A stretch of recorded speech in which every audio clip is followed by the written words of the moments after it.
નમસ્તે બાળકો. આજે આપણે શાકભાજી વિશે શીખવાના છીએ. તમે આજ શાકભાજી ઓળખજો. શું શું કહેવાય? આને શું કહેવાય બાળકો? આને શું કહેવાય? કેવું લાગે? આને શું કહેવાય? કેવું લાગે? કચબચડું. આને શું કહેવાય? કેવું લાગે?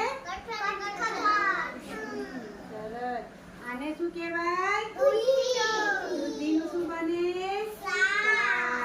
પછી આપણે બાંગણવાડીમાં મુઠિયા બને ને. સરસ. કાર્તિક પકડ. આને શું કહેવાય? સરસ. શું કહેવાય કાર્તિક? સરસ. આને શું